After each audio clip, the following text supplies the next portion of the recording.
Please remember to like, share, subscribe, and comment, and I hope you enjoy the interview.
Good afternoon, Ian King. It's an absolute honor to have you on the platform.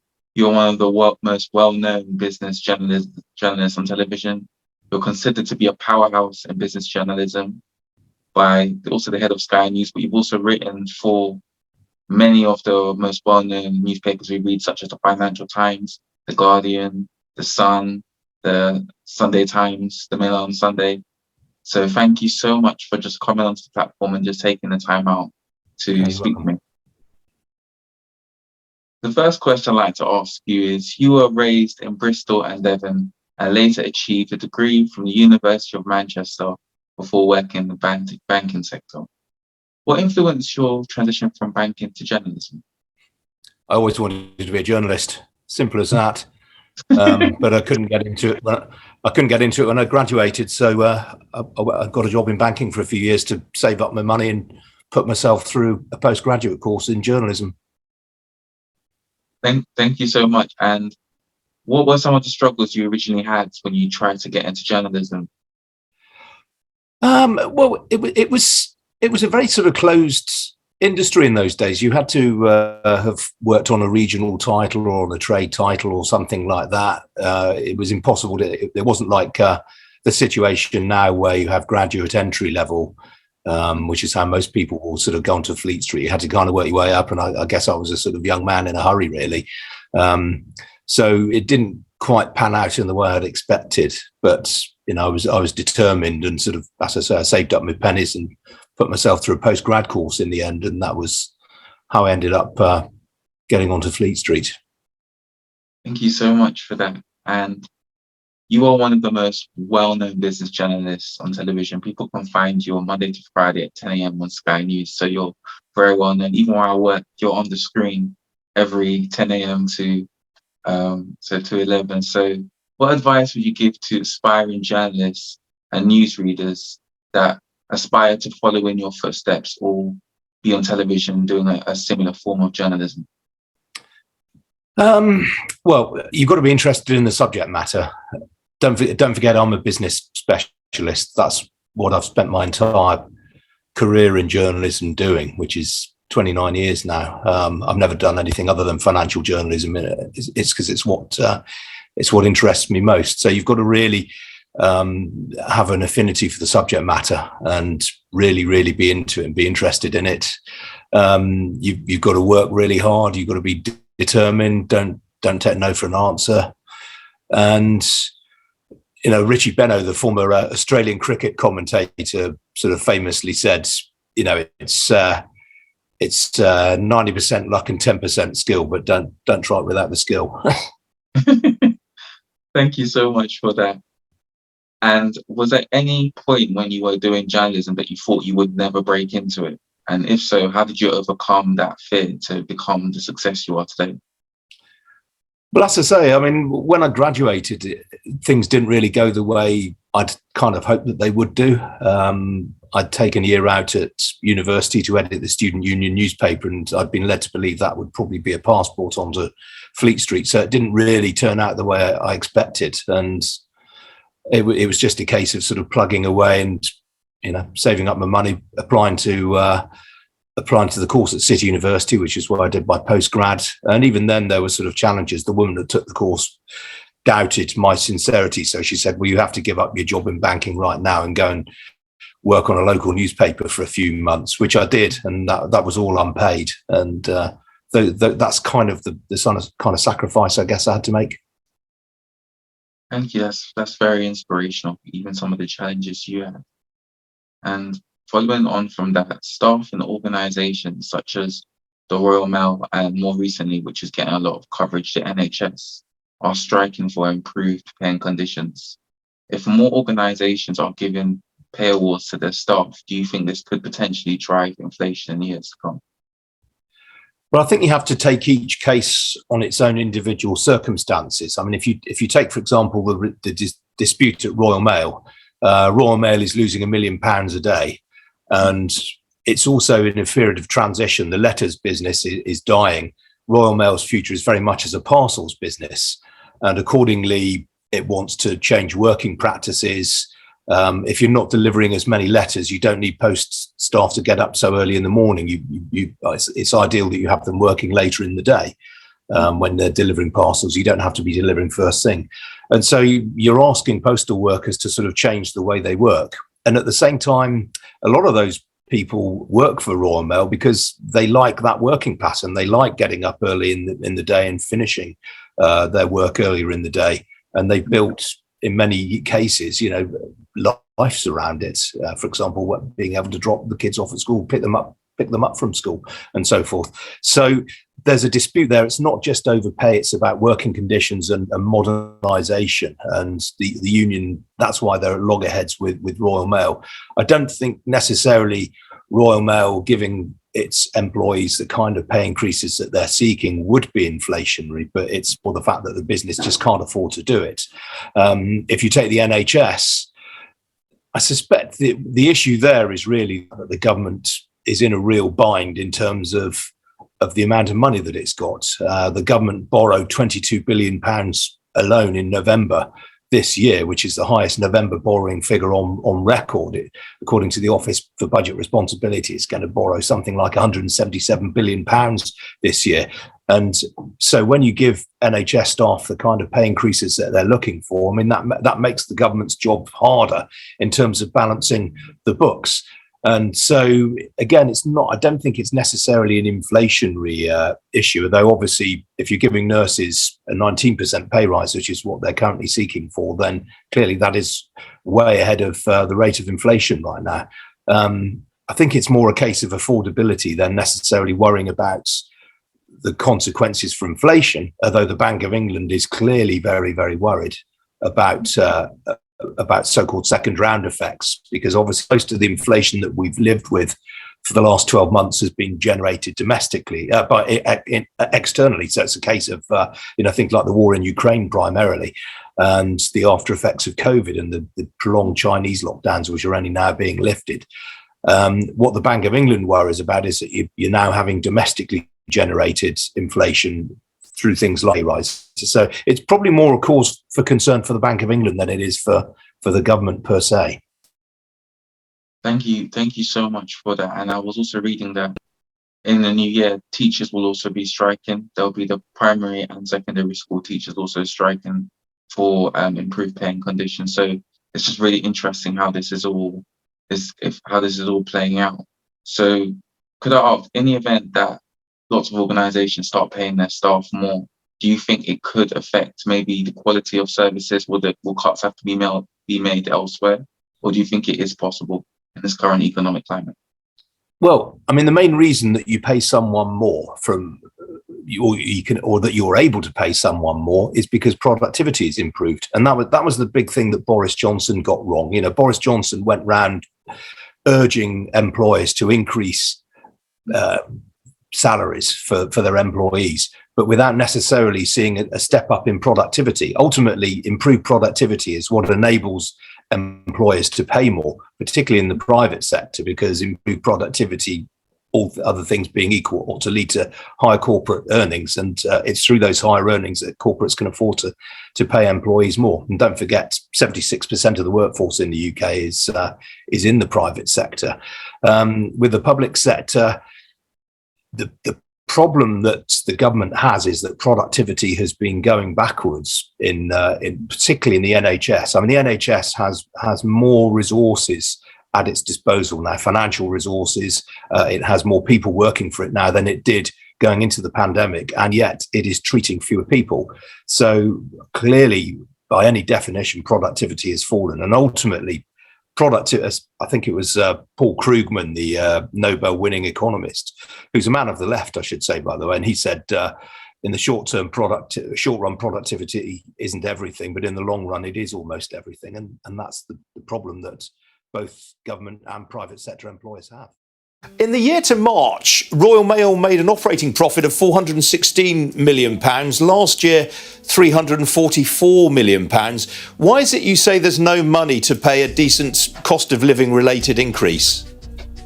Well, Ian, morning. I think that I would like to start today with an apology, please, for our customers. We understand how disruptive the current situation is. And I'd also like to make it clear that the change that we are asking for is the change that our customers want, which is a 7-day parcel service, and including that very important late night orders that are delivered the next day.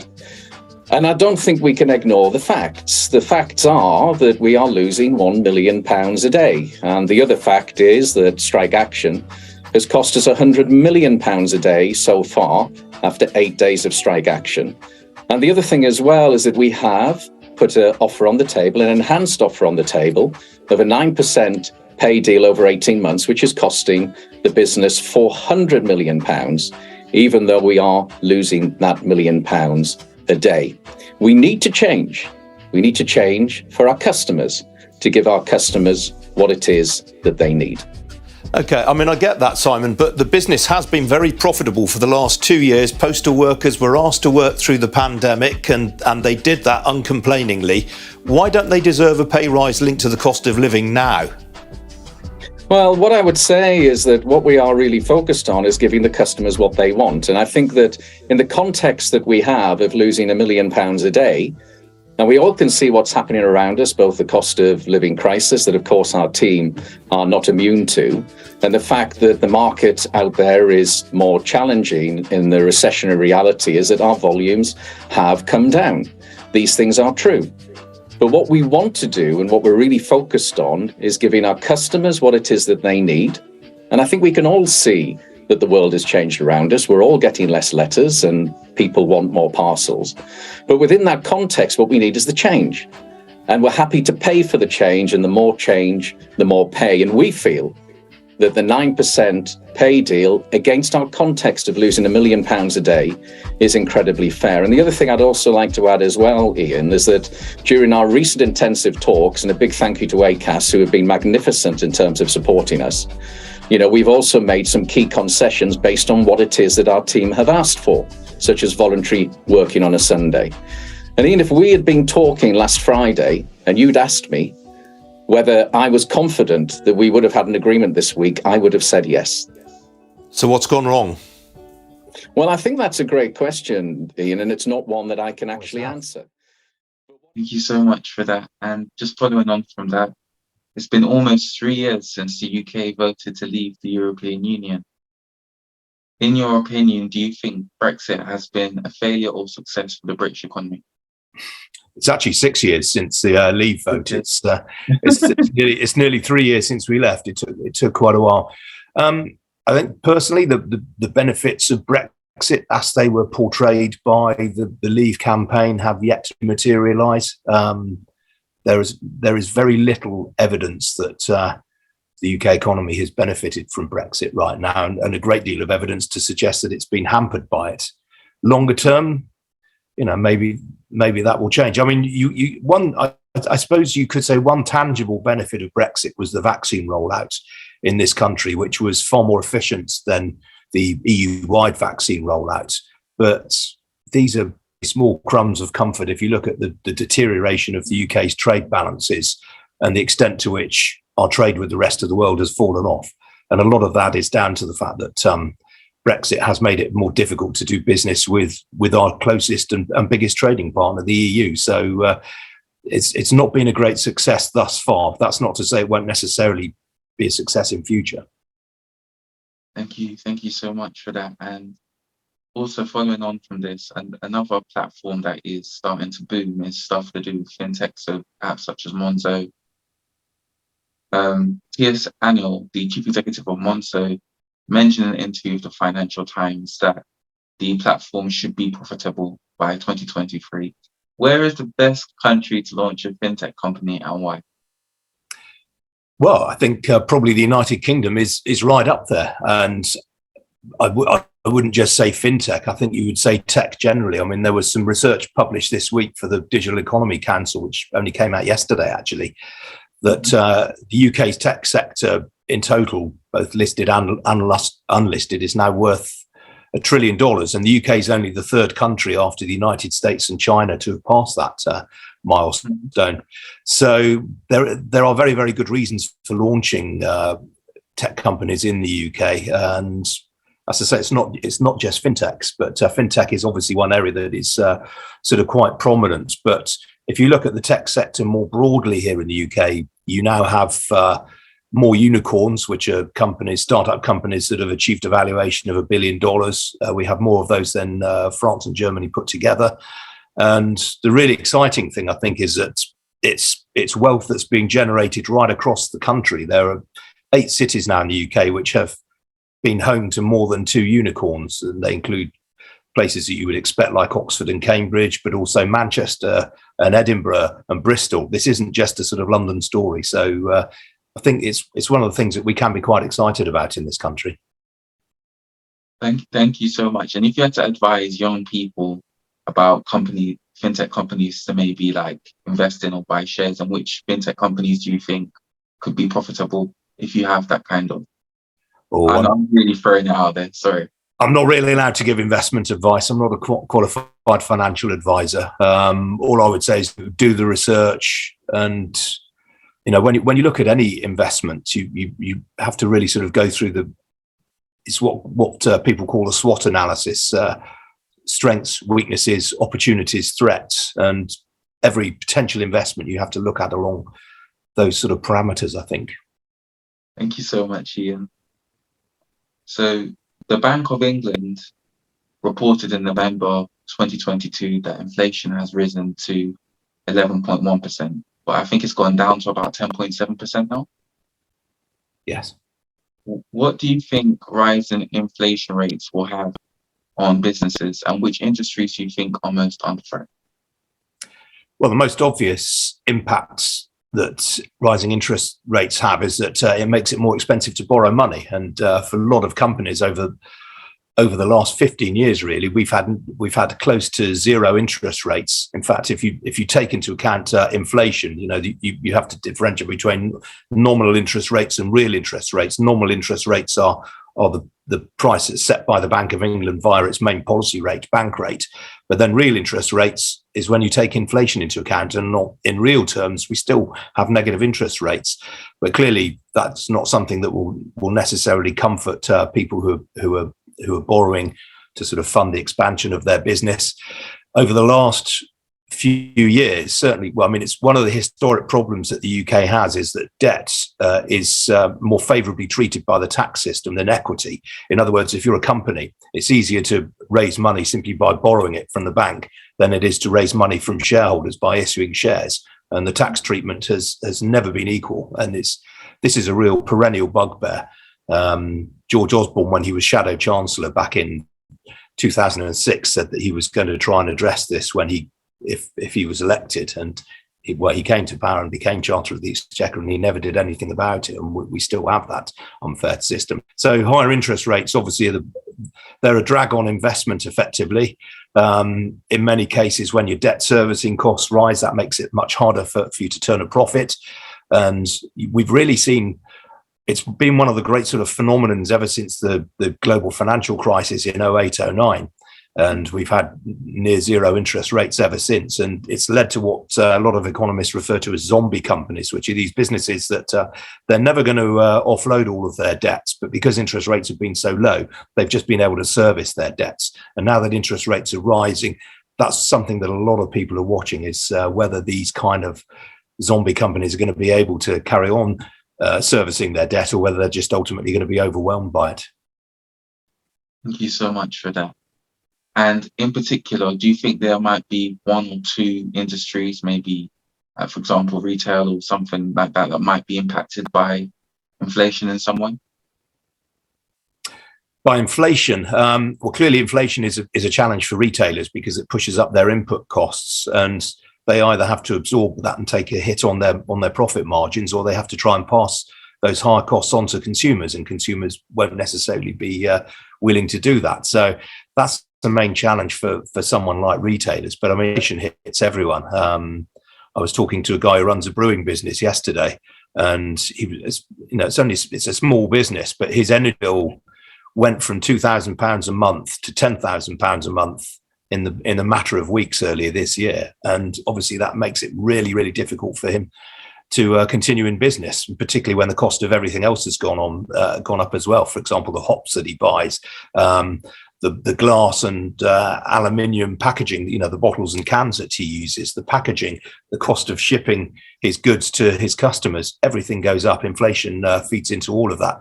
Primarily, that's because of higher energy prices. I mean, higher energy prices feed into higher inflation across the piece. But what's been particularly unusual about the inflation that we've seen this year, which, as I say, has been largely generated as a result of the war in Ukraine and the prolonged Chinese COVID lockdowns, is that it's just fed into all sorts of other things as well, chiefly food, because Russia and Ukraine are big fertilizer producers. So the cost of fertilizer has gone up, and that in turn means that farmers' costs have gone up. The price of animal feed has gone up, and that's feeding into higher food prices right across the piece.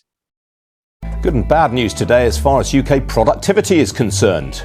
The UK has climbed a place in an annual table to 13th out of 181 countries, and ahead of France, the United States and China. Analysis by KPMG highlights that education is key to improving what it calls the UK's productivity malaise. But it points out that Brexit could lead to a decrease in productivity levels because of lower trade and reduced EU migration. Simon Collins is KPMG's UK chairman and joins me now. So Simon, productivity is a bit of an amorphous subject. What exactly do you mean by productivity? I look at it as the ability of countries to compete internationally, to win in trade. And why have we gone up the table? We've gone up the table, we look at 181 countries. We've been going back a few years and looking, and we've published a league table since 2013. It's based on 5 factors, things like macroeconomic stability of the country, the institution stability of the country, human capital, talent, longevity, those sort of things, infrastructure. And when you weigh them all up, net, we've gone up. So it's good news, we've gone up from 14th to 13th. And so why have we gone up? We've gone up, I think, there's the catch. We've gone up, I think, disproportionately because of the strength of our institutions. So when you look at judiciary, when you look at strength of regulation, perceived cleanliness from corruption, the UK really scores very, very highly. That together with macroeconomic stability. What that hides is actually a slight decline on some of the other measures like infrastructure and education. And these, of course, are absolutely pivotal going forward. I mean, where do we stand on things like education and infrastructure now? I mean, we hear an awful lot about infrastructure. Is anything actually really happening on the ground as far as you're concerned? Well, plenty's happening. I mean, there's lots of announcements and lots of reality around infrastructure. And we're talking here not just about the sort of hard infrastructure like road and rail and air, which are really important, but also digital infrastructure as well, broadband and so on. The answer is lots of investments going in, but perhaps not as much as some of our true competitor countries. So we spend just under 3% of GDP, 2.7 on infrastructure. Canada, China, other countries who are our direct competitors are spending more. It's quite interesting. You were talking about the strength of Britain's institutions and the transparency of decision making, I think you mentioned at one point. I mean, a lot of people would say that latter fact has been called into question at the moment, given that we have so much cloud around the UK's negotiating tactics and objectives on the Brexit negotiations. I think if you put a really broad geopolitical backcloth on that, and then you look at the UK and you look at issues like strength of judiciary, independence, you look at the stability of institutions, then we still score off the scale. It's a very positive story. And then, the positioning of the UK is really very strong. I think the exciting thing about what we're showing now is with continued investment and focus on infrastructure and education, we can actually invent a a more relevant and winning economy for the next generation. So one that's based on higher skills, on digital economy and so on. As we've been hearing, there's a lot of uncertainty in the economy right now. I mean, you have your ear to the ground constantly. You have lots of clients all over the country. What are you hearing from them right now? Well, we're hearing exactly that, hearing uncertainty. Actually, the way that I get told, and actually this is how we see it in our own business, is short-term, trading's holding up really well. We published 6% growth last year. Our clients are telling us short-term trading across most sectors, strong. As you ask them to go further out in time and further away from their own business, they start to get more nervous, more thoughtful and more uncertain. Yeah, and people are always a bit more optimistic about their own circumstances than they are the economy as a whole, aren't they? Is that still the case? Very much so, yes. I mean, the CEOs I talk to are, as again, short-term, their own business, very confident. As they move out to medium term, they identify other factors that they can't control, macroeconomic, geopolitics, which could, consumer demand, for example, which could destabilise them. But generally, the sentiment is very strong and trading is strong. Thank you so much, Ian.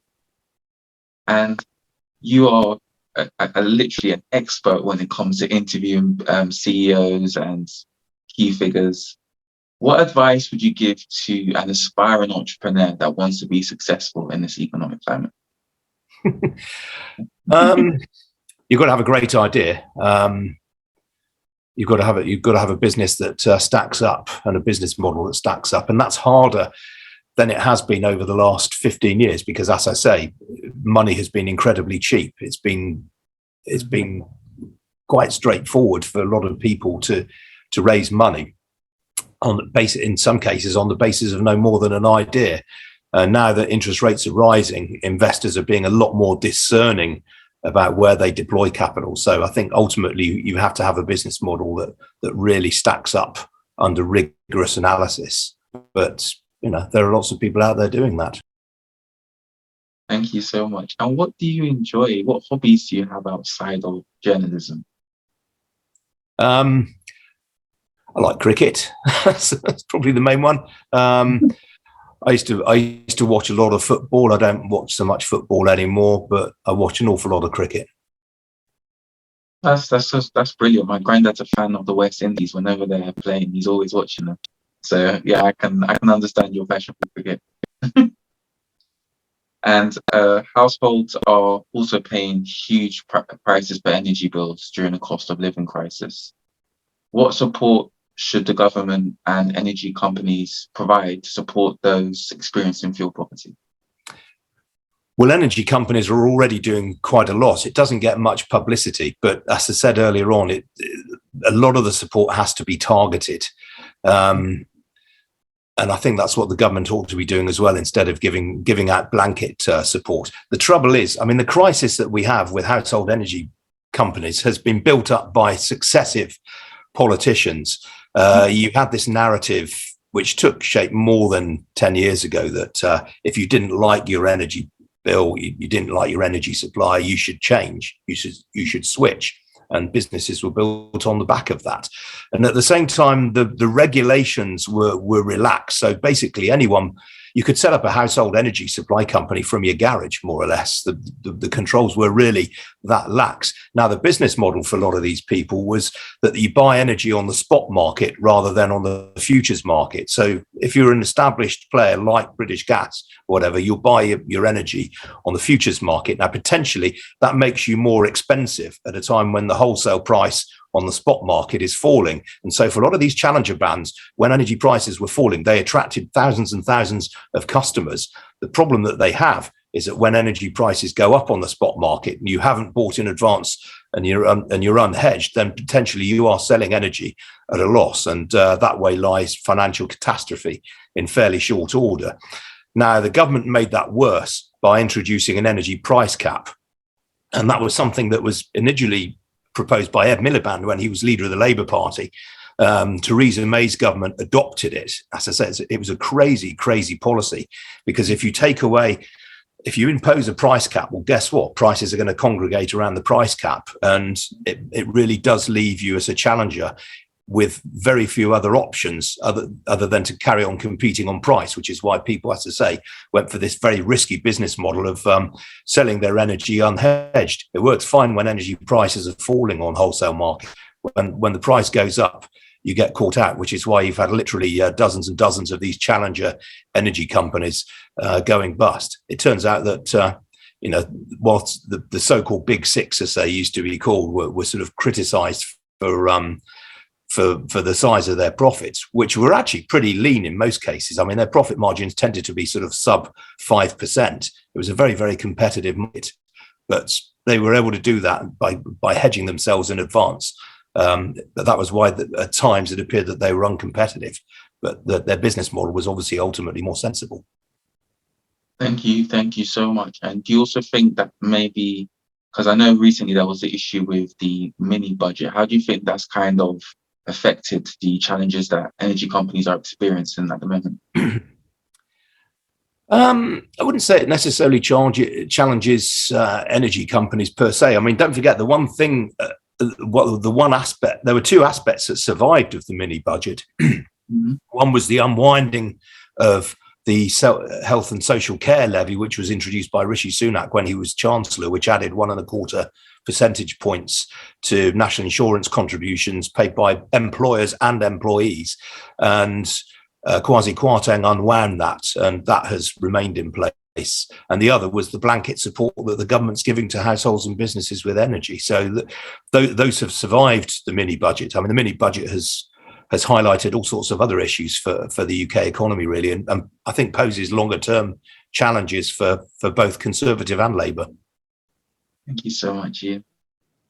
And I'd also like to just ask you, because your show is very well watched, but you have such a diverse range of guests of all kinds of professions. You interviewed the CEO of Tesco's, CEO of the Royal Mail. So what do you look for when you select interviewees for your show? Well, I mean, a volunteer is worth 10 pressed men, as the saying goes. A lot of business people don't have to do TV necessarily, and they don't particularly want to do it. So half the battle is persuading them that will come on air. A lot of politicians are fairly straightforward to get on by comparison. You're fending them off. CEOs, particularly the bigger companies, they don't have to do TV. They're incredibly busy. They've got really, full-on diaries at all times of the year. There's very little downtime. If you're a FTSE CEO, you've very little downtime. You've very little availability to do something like TV. So getting them to come on is half the challenge, to be honest. But obviously, if they're in the FTSE 100 or the FTSE 250, you want them to come on because clearly, by definition, their businesses touch an awful lot of lives. Everyone will own shares in these businesses, either directly or indirectly. In many cases, if you take a company like Tesco, it's got more than 250,000 employees. So it's a lot of stakeholders. And obviously, it's got millions and millions of people going into its stores every day. So a company like that is always going to be of interest. A company like Aviva is always of huge interest to me because it's one of the most widely held companies. It has more than 750,000 small shareholders who are obviously really interested in what that company does. Likewise, Lloyds Banking Group, it's the biggest bank in the land in most product categories, whether that's current accounts or mortgages or savings accounts, and it's bulking up in credit cards now. It's not the number one, but it's now challenging for market leadership, and that's the eventual aim of it. So everyone in this country really has a vested interest in knowing what the boss of that company has to say. So those are the sort of things that you're interested in. But obviously, right at the other end of the spectrum, as you say, we're also interested in hearing from startups and young companies as well, because ultimately they're hopefully some of them will be the sort of the businesses that create wealth for this country in the future. Yeah, I think your show is brilliant because you have that balance so well. So you expose some of the newer businesses to people that might not know about them, and you also hold some of the CEOs to account, and the way you do it is done so well. So yeah. And the last question I'd like to ask you is, what stories are you looking forward to covering in 2023 and why?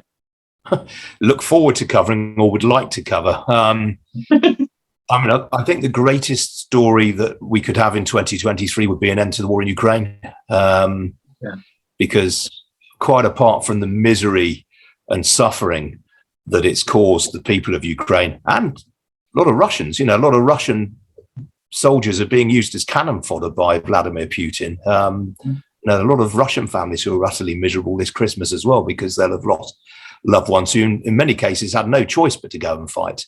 And clearly it's been a catastrophe for the global economy. So the story I would most like to cover in 2023 would be an end to the war in Ukraine and the benefits that would bring. Will it happen? I'm not going to hold my breath. Thank you so much, Ian. Thank you so much for taking the time out just to come on my platform. It's been an absolute privilege to interview you. I look forward just to seeing more of your shows throughout 2023 and beyond. So thank you.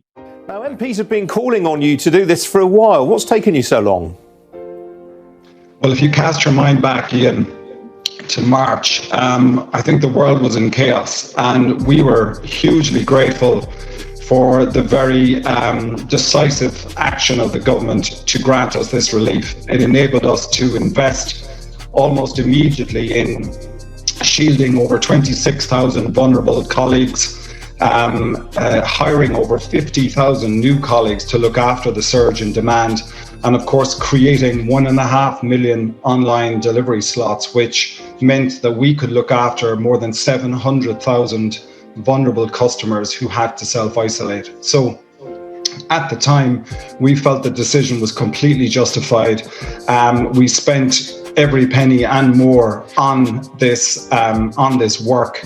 And I think, we really stepped up to support the nation and the community at the time. I think when everybody thought this was going to be a temporary crisis that would pass and businesses would reopen and everything would resume to normality, we felt it was totally justified to keep the money. As time went on and we saw that this crisis was going to linger and keep going, we went into a second lockdown. We were able to trade through it, and a number of businesses, many businesses, smaller businesses, were not able to open. We saw communities suffering, and of course the young were really hard hit by this in terms of unemployment. So we felt that at this point the right thing to do was to give the money back. Now, you are, of course, due to declare a special dividend following the sale of your businesses in Thailand and Malaysia. That wouldn't have been a good look while accepting this relief, would it? Well, it's completely disconnected. I think that dividend has been flagged for a number of months. I think the market, everybody was aware of it. It didn't influence our decision. We just felt really genuinely that this was the right thing to do and the right time to do it. There's been some speculation in the market that you've done this because it was slightly easier for you to do so rather than some of your competitors, and it puts them in a bit of a bind. Any truth to that? Well, I promise you, Ian, when you're 2 months into a job and you sit down and reflect on how the world is changing and that you want to give back almost £600 million of money that some shareholders might think was theirs, it's never an easy decision. When we made the decision, we didn't really think about the competition at all. We were really focused on what was the right thing for the Tesco brand, what was the right thing for Tesco customers and Tesco communities, and that's why we took the decision. Presumably you do hope that customers will give you some credit for having been the first to move, though.